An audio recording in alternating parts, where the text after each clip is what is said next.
Income tax department के द्वारा tax audit form change कर दिया गया है, जिसकी वजह से कि बिजनेसमैन की मुश्किलें तो बढ़ ही गई हैं, इसके साथ ही टैक्स ऑडिटर की मुश्किलें भी बढ़ गई हैं। इस वीडियो में हम डिस्कस करेंगे कि कौन से ऐसे चेंजेस किए गए हैं टैक्स ऑडिट फॉर्म में जिसका कि आपके ऊपर असर होगा। CA सिंह यूट्यूब चैनल पे आपका स्वागत है। बिजनेस करना तो मुश्किल है ही, बिजनेस की कॉम्प्लायंस करना उससे भी ज़्यादा मुश्किल है, लेकिन CA सिंह यूट्यूब चैनल पे हम शेयर करते हैं वो सभी नोटिफिकेशन सर्कुलर आसान भाषा में, ताकि आप इनकम टैक्स की कॉम्प्लायंस आसानी से कर सकें। तो आप हमारे यूट्यूब चैनल को सब्सक्राइब कर लीजिए ताकि फ्यूचर में भी आप आसानी से इनकम टैक्स की कॉम्प्लायंस कर सकें। आप हमें व्हाट्सएप चैनल और Telegram channel CA Singh Taxheal पे भी सब्सक्राइब कर लें। लिंक वीडियो की डिस्क्रिप्शन में भी दिया गया है, कमेंट में पिन किया गया है, ताकि आपको इनकम टैक्स के रेगुलर अपडेट आपके मोबाइल पे ही मिलते रहें। सरकार ने असेसमेंट ईयर 24-25 से इनकम टैक्स एक्ट के अंतर्गत ऑडिट कराने के लिए जो लिमिट है उसे चेंज कर दिया था और छोटे व्यापारियों को राहत दी थी। इसके लिए आप वीडियो अपने राइट हैंड साइड कार्ड में देख सकते हैं, जिसमें कि हमने डिस्कस किया है कि लिमिट किन व्यक्तियों के लिए बड़ी है और इसके लिए क्या कंडीशन दी गई है। इस वीडियो में हम डिस्कस करेंगे कि सरकार ने टैक्स ऑडिट फॉर्म यानी कि फॉर्म 3CD में कौन से बदलाव कर दिए हैं, जिसकी कि अब कॉम्प्लायंस टैक्स ऑडिटर को करनी होगी और जिसकी जानकारी बिजनेसमैन को देनी होगी। इनकम टैक्स एक्ट के अंतर्गत जो छोटे व्यापारी होते हैं वो प्रिजम्पटिव बेसिस की स्कीम को ऑप्ट कर सकते हैं, लेकिन कई बार ऐसा भी होता है कि बिजनेसमैन की जो प्रॉफिट एंड लॉस अकाउंट उसने प्रिपेयर किया है उसमें एक इनकम नॉर्मल इनकम हो, दूसरी 44AD की इनकम हो। तो अब गवर्नमेंट ने यहाँ पे अमेंडमेंट की है। क्लोज 12 के अंतर्गत आपको रिपोर्टिंग करनी होती थी कि यदि प्रॉफिट एंड लॉस अकाउंट में कोई ऐसी इनकम है जो कि प्रिजम्पटिव बेसिस पे टैक्सेबल है तो उसका अमाउंट आपको अलग से रिपोर्ट करना होता था, सेक्शन अलग से रिपोर्ट करना होता था। लेकिन यहाँ पे जो प्रोफेशनल थे जो 44ADA के अंतर्गत अपनी इनकम दिखाते थे, यानी कि 50% अपनी डीम्ड इनकम उन्हें रिपोर्ट करनी होती थी 44ADA सेक्शन के अंतर्गत। वो सेक्शन यहाँ पे नहीं मेंशन किया गया था क्लोज 12 के अंतर्गत, तो अब इस सेक्शन को भी यहाँ पे डाल दिया गया है कि अब यदि कोई प्रोफेशनल है और उसके प्रॉफिट एंड लॉस अकाउंट में ऐसी इनकम आ रही है जो कि प्रिजम्पटिव बेसिस पे टैक्सेबल है तो उसकी अमाउंट अब आपको सेपरेटली डिस्क्लोज करनी होगी टैक्स ऑडिट रिपोर्ट के फॉर्म 3CD में। टैक्स ऑडिट रिपोर्ट में क्लोज नंबर 21 दिया गया है, जिसमें कि आपको स्पेसिफाइड एक्सपेंडिचर की रिपोर्टिंग करनी होती थी, यानी कि ऐसे एक्सपेंडिचर जो कि आपको इनकम टैक्स एक्ट के अंतर्गत अलाउड नहीं है, यदि आपने प्रॉफिट एंड लॉस अकाउंट में डेबिट किए हैं तो उसकी रिपोर्टिंग टैक्स ऑडिटर को करनी होती थी। तो चलिए देखते हैं क्लोज नंबर 21 क्या कहता है।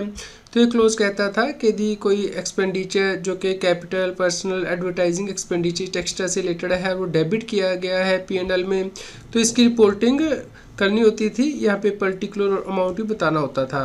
तो यहाँ पे आप देख सकते हैं कि यहाँ पे ये पूछा जाता था कि यदि कोई एक्सपेंडिचर इनकर किया गया है बाय वे ऑफ पेनल्टी और fine for violation of any law for the time being in force.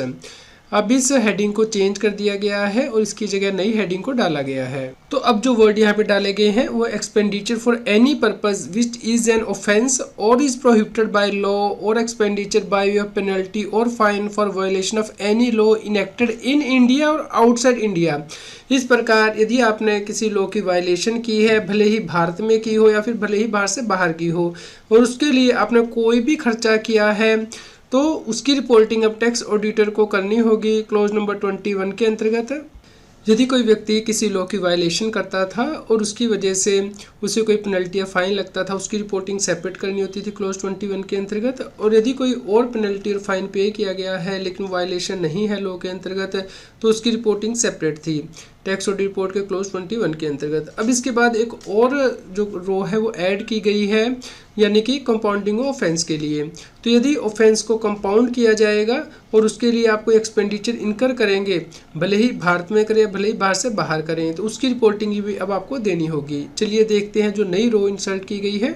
तो जो रो इंसर्ट की गई है वो है expenditure incurred to compound an offence under any law for the time being in force in India और outside India. इस प्रकार अब आप यदि कोई भी खर्चा करेंगे किसी ऑफेंस को कंपाउंड करने के लिए किसी भी लॉ के अंतर्गत, भले ही भारत में करें भले ही भारत से बाहर करें, तो इसके बारे में अपने टैक्स ऑडिटर को बताना होगा ताकि वो इसकी रिपोर्टिंग टैक्स ऑडिट रिपोर्ट के फॉर्म 3CD में कर सके। और इसके लिए अब टैक्स ऑडिटर को अंडरटेकिंग लेनी चाहिए बिजनेसमैन से कि कहीं उसने कोई ऐसा खर्चा तो नहीं किया है जो कि उसकी नॉलेज में ना हो, जो कि कंपाउंडिंग ऑफ ऑफेंस से रिलेटेड हो, क्योंकि अब इसकी separate reporting tax audit report में जाएगी।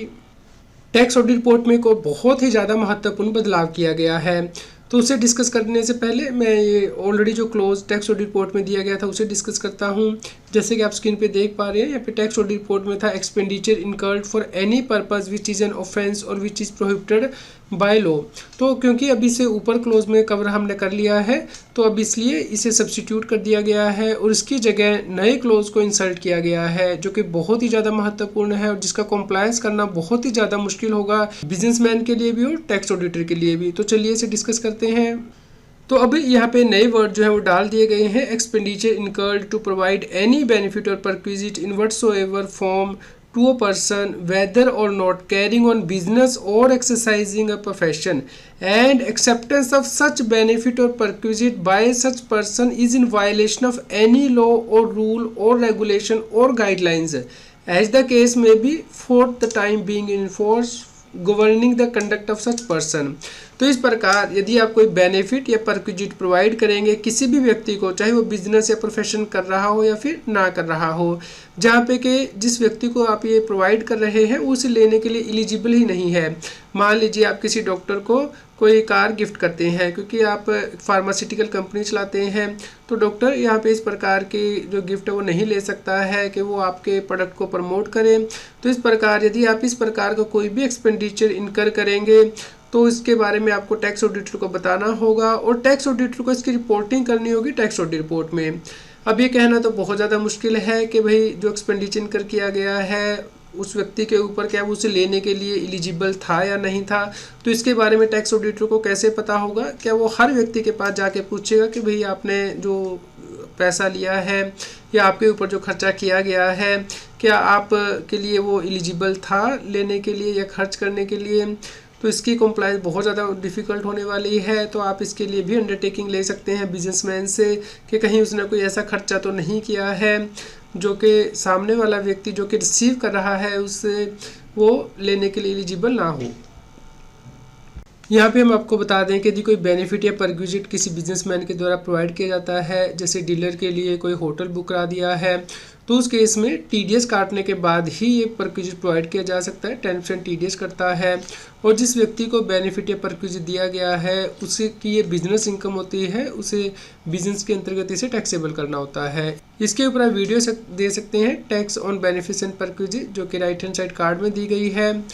अब यहाँ पे बताया गया है गवर्नमेंट के द्वारा कि यदि आप कोई ऐसा बेनिफिट या परक्विजिट देते हैं जो कि सामने वाला लेने के लिए एलिजिबल नहीं है तो अब इसकी रिपोर्टिंग टैक्स ऑडिटर को करनी होगी।